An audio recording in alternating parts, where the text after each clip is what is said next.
Hello, welcome back to the new video. Today we are discussing about government companies. So in this video we will have a detailed analysis of government companies. That means, what is a government company? What are the features of the government companies? And what are the merits, demerits, and how we can bifurcate or how we can differentiate between government company and a private or a public company. Say, government company is a company which is formed as per the provisions of the Indian Companies Act. Indian Companies Act, when it was enacted, yes, in the year 1956. That means government company is a company which is formed as per the provisions of the Indian Companies Act 1956. All the companies are established according to the provisions of the Indian Companies Act 1956. Then what is the speciality of this government company? Here the speciality is that one of the owner of this type of companies will be the government, either the central government or state government, or in partnership with the central and the state governments. So the companies which we have discussed earlier, that is private companies or public companies, government will not be an owner in those companies. Here, government is one of the owner of a government company. That is the speciality. That means the ownership will be vested in the hands of the government. Government may purchase or invest in the shares of a public company, that is different. But the ownership will not be there in the government. That means ownership will not be there for the government in the case of a public company. Here the ownership vested in the hands of the government. In the case of a government company, the ownership is vested in the hands of the government. Okay?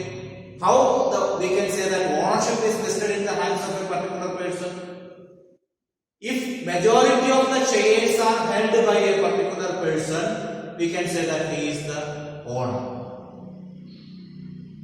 Okay?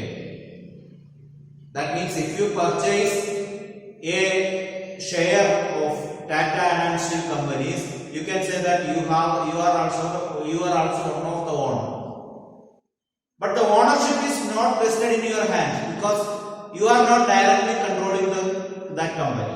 Who is controlling that company? Who is having major share? Who is having majority of the shares? That means the ownership of a company will be vested in the hands of those who are having majority of the shares.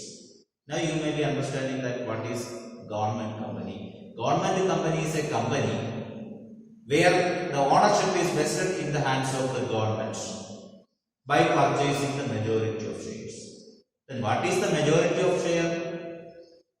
At least 51% of the shares are held by a particular person.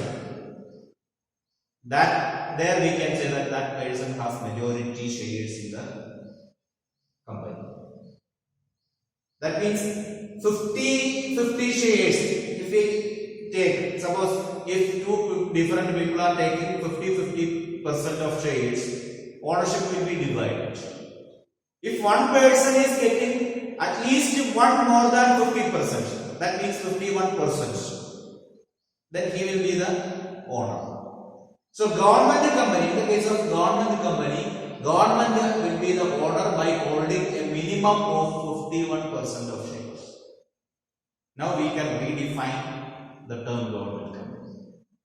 Government company is a company which is formed and organized by or formed and owned by the government by holding 51% of shares. And these companies are established in accordance with the provisions of the Indian Companies Act 1956. Once again, government companies are those companies which are established in accordance with the provisions of the Indian Companies Act 1956 and the majority of shares, or 50, at least 51% of the shares will be held by either the central government or state government or both. So that is the simple way of explaining about government. Then what are the salient features of a government company? What are the features of a government company? Let us see one by one. The various features of government company, there we can say that since the shares are, majority of the shares are held by the government, it has separate features unlike to the public companies or private companies. The most important features is that it is, even though it is a government company or a government institution, it is organized, or this organization is created in accordance with the provisions of Indian Companies Act 1956. So that is the provision.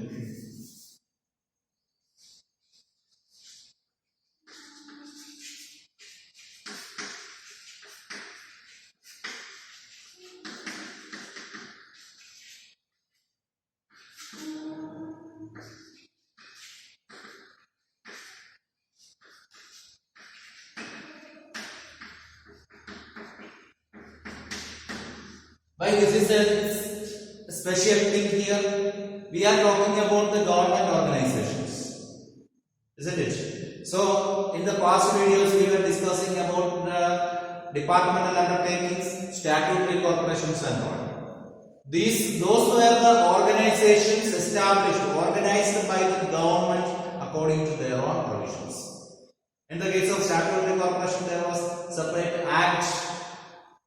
There is need of a separate act to be enacted in the parliament. And in the case of a departmental undertaking, it will be established in accordance with the decisions of the government and will be completely controlled according to the provisions of the parliament or the government or the ministry.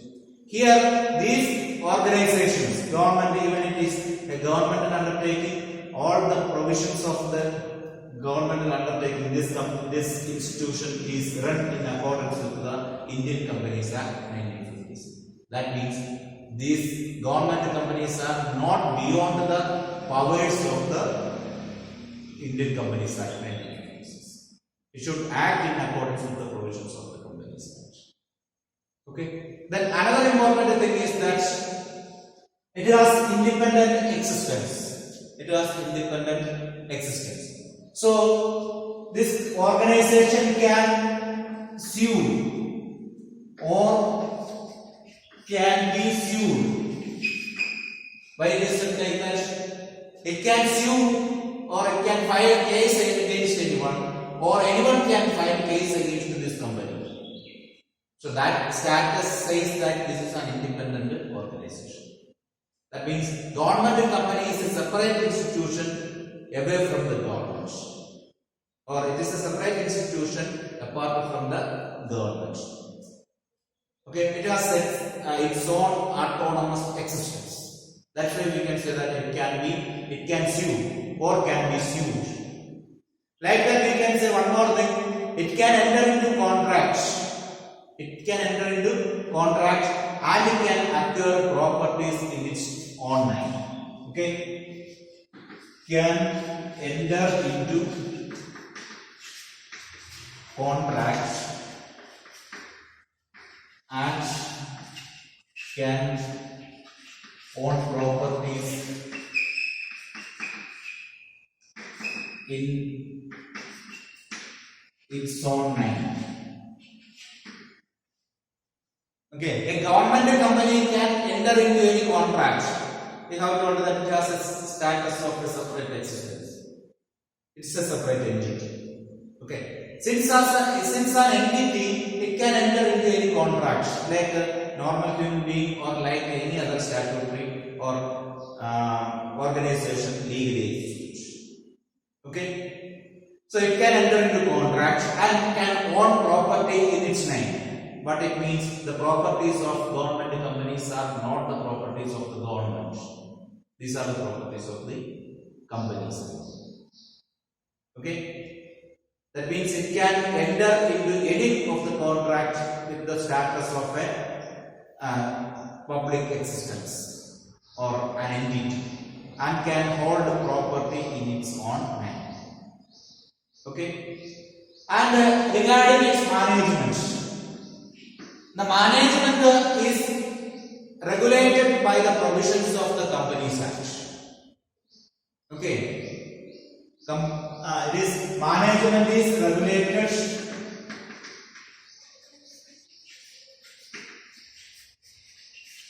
by the provisions of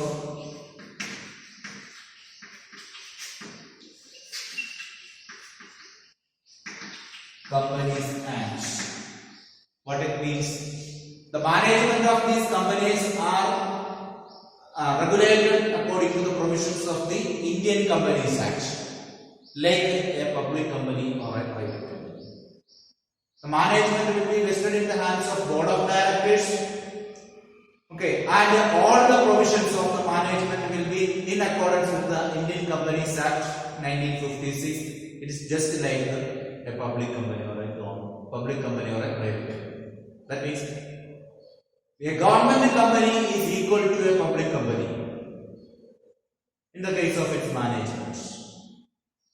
Okay, we cannot say that it has any speciality when we are talking about its management. Okay, it is equal to public.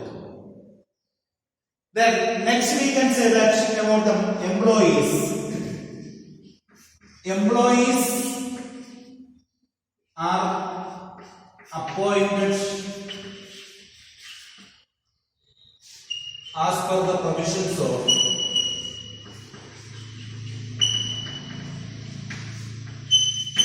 Indian Companies Act.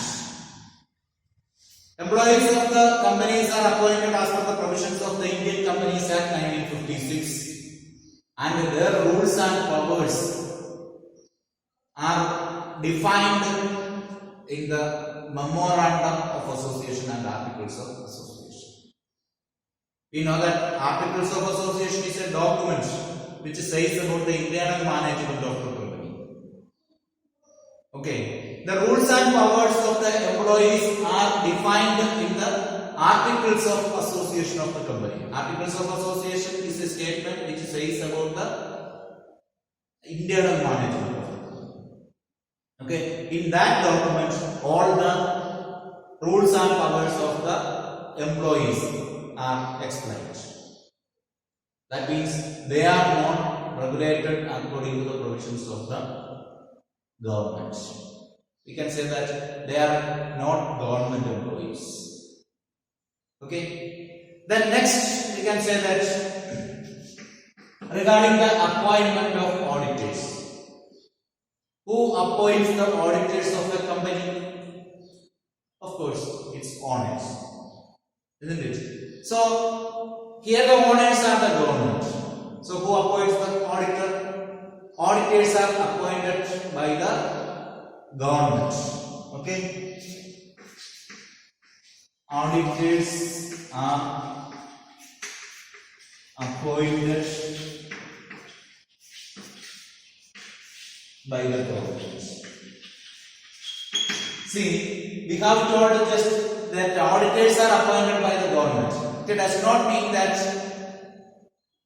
companies are obliged to the rules and accounting and audit procedures followed by the government. There are separate audit wings for the government, we have already told. Okay, so government auditors or the separate audit wing, there is no separate accounting rules or procedures to be followed in the case of a government company. Okay, government companies have to follow the accounting and audit rules followed by the Indian Companies Act or prescribed by the Indian Companies Act, not prescribed by the government. But as an owner, government can appoint an auditor to audit the books of accounts of the company, but it should be in accordance with the Indian Companies Act 1956. Okay, so the auditors are appointed by the government.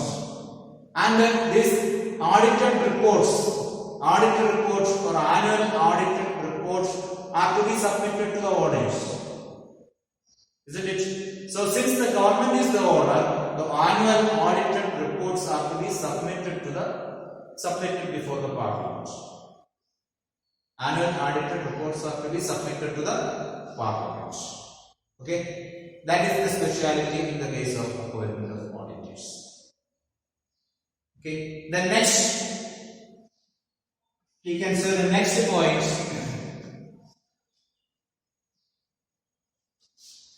Here it is 4, 5, 6 and 7. Yes. So the seventh point we can say that we can consider it as one of the last important feature. So here it says that we need the funds. Companies need the funds to run the business. From where funds are obtained? The funds are obtained from the government. Being the shareholder, government shareholders holdings will be there. Government subscribes the shares. So funds are obtained from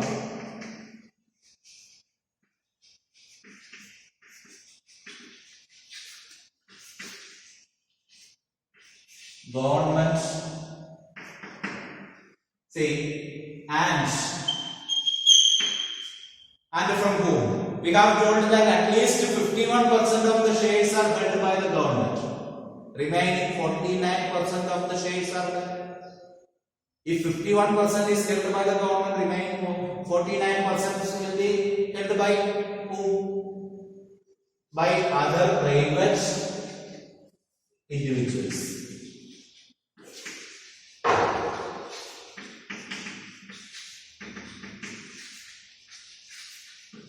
Okay. So the funds are obtained from the government. The government company obtains the funds from government and other private individuals. So from the capital obtained, government company will run the business, and that is obtained both from the government and from private individuals. Okay. So these are all the features of a government company. Now let us discuss the merits of a government company. Okay, what are the merits of a government company?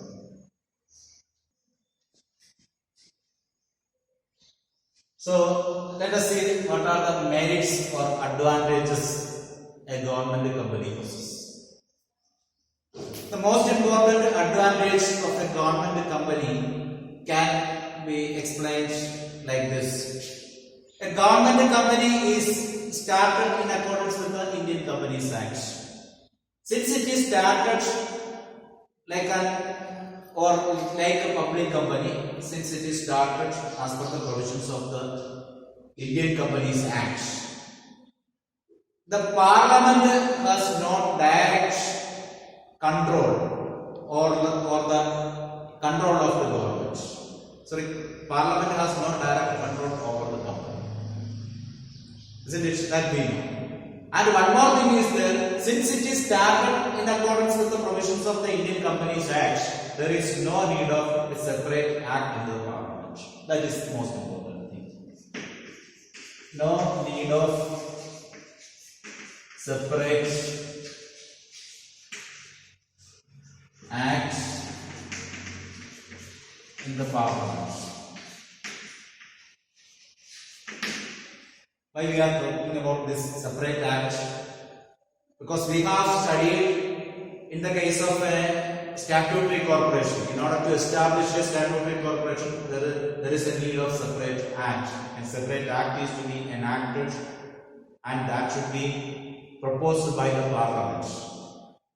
Okay, and should be voted there and should be passed. Then only they can go for starting a statutory corporation. So, in order to start the departmental undertaking, also it has its own rules and regulations.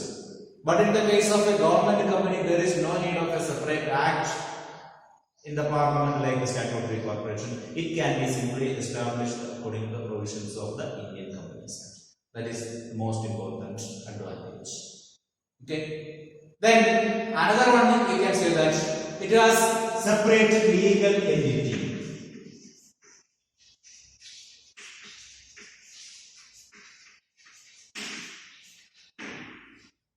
See, we have told that it has separate legal entity. Why that is important here?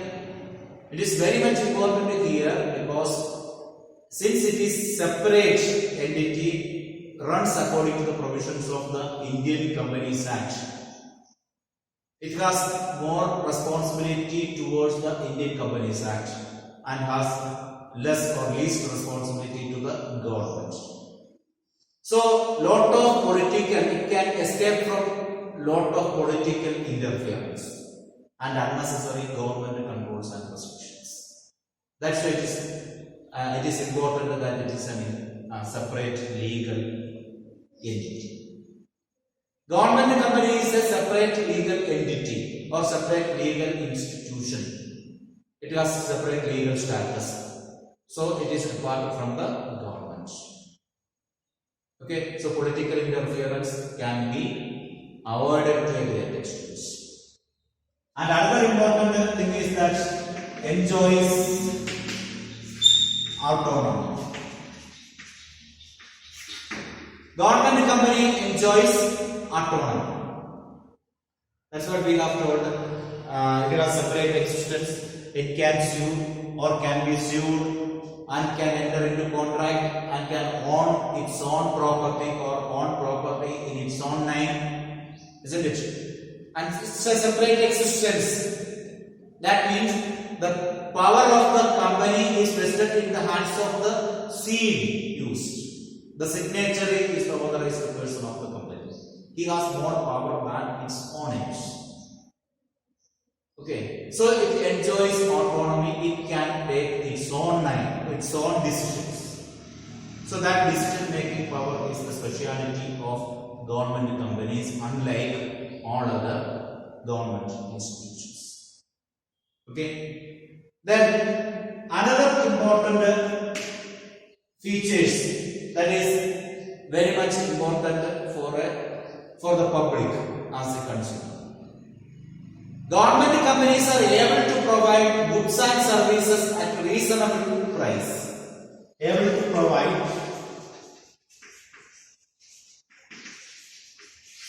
goods and services at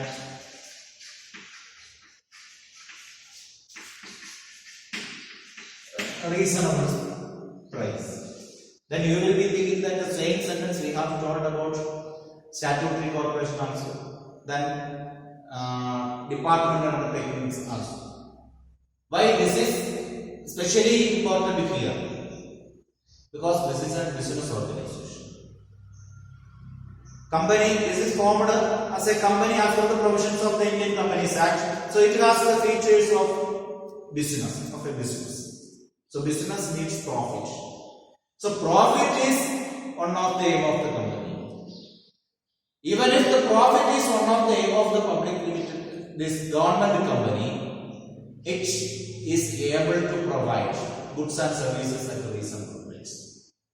So it's a competing price. We will get the goods and services produced by the company in its competing price. Comparatively, the price of the goods or services produced by the company is lesser than any other company because the owner is the government. Government always expected to do some favor to the public. Okay. So we will get the products and services produced by these government companies in cheaper rate or less rates compared to all other private institutions. Okay. So these are all the merits of the government companies. Now let us discuss what are the limitations.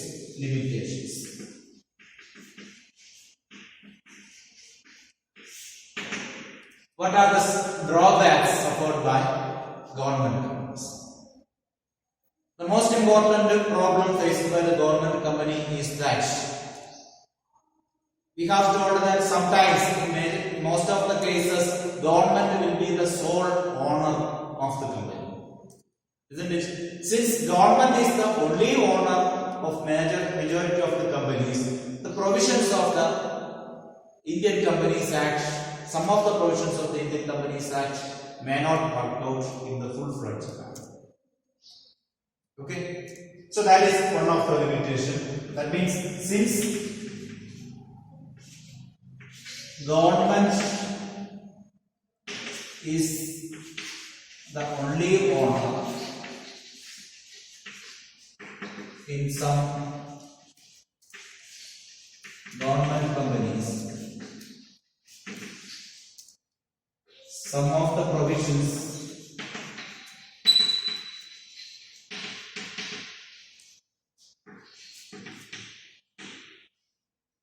of the Indian Companies Act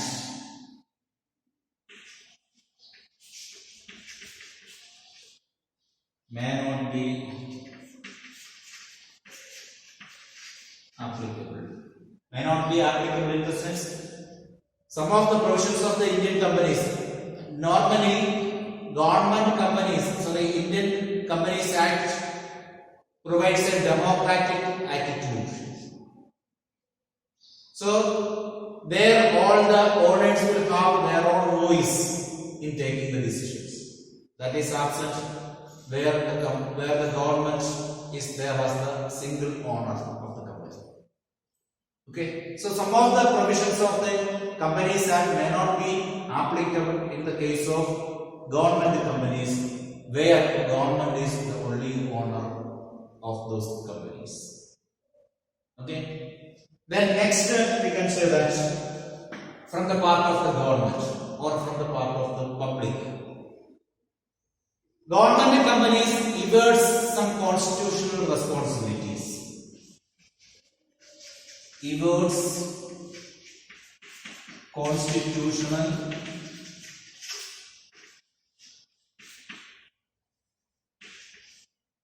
responsibilities. Why we can say that it evades some constitutional responsibilities? It evades some constitutional responsibilities means it is exempted from some of the constitutional responsibilities.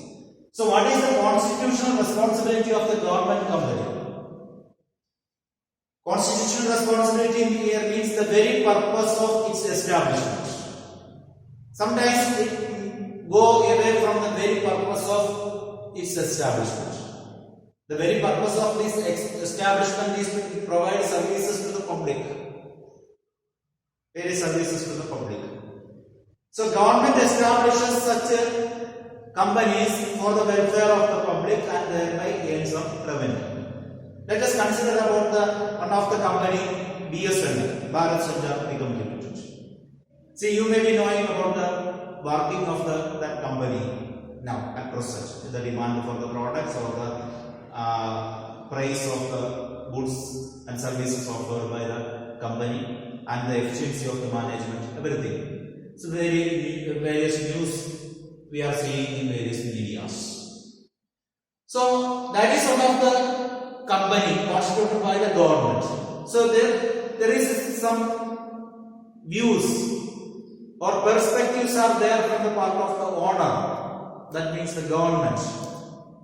So it has to serve certain constitutional responsibilities. But this organization fails to provide because it is directly run according to the provisions of the Companies Act. And it is not at all directly answerable to the Parliament. Company is not at all directly answerable to the Parliament. So government, since it is the owner is the government and it is established for the benefit of the public, of course these organizations are to be responsible to the government, this Parliament, or answerable to the Parliament. That is what is lacking in the case of a government company. It is not directly answerable to the Parliament. Okay. Then the last point we can say that here also government is the sole owner. Since the government is the sole shareholder, what will be the problems?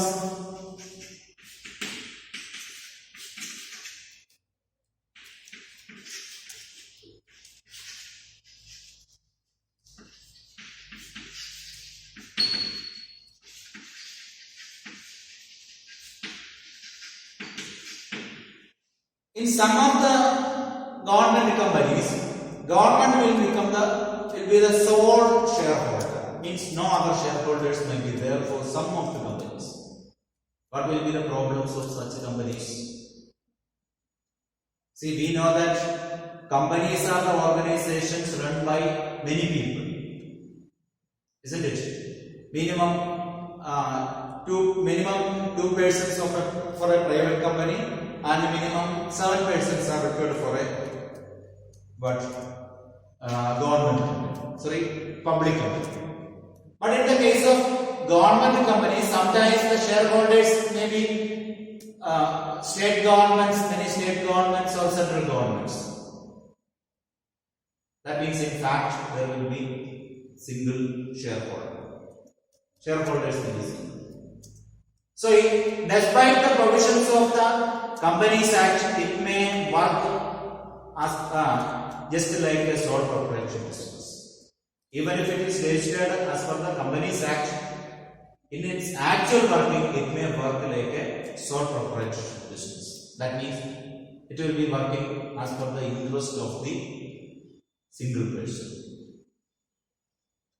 So the spirit or the true spirit of the provisions of the Indian Companies Act may be hampered in the case of such government companies. So these are the various limitations of the government company, and let us see what are the difference, how we can differentiate a government company from a public company. You may be understanding that what are the limitations, what are the bifurcations. See, in the case of a public company, public will be the owner, can be anyone. But in the case of a government company, government will be the owner, and sometimes government will be the sole owner and works for the welfare of the government and public. But the public company cannot be like that. And the shares of the public company will be cultured or spread to all over the country. But the government company, shares of the government company may not be spread like that. And number of owners of a public company will be more compared to government companies. Okay. Then, if we compare government company with a private company, we know that the shares are not transferable. It will be held with some private parties. Okay, and the monopoly may be there sometimes.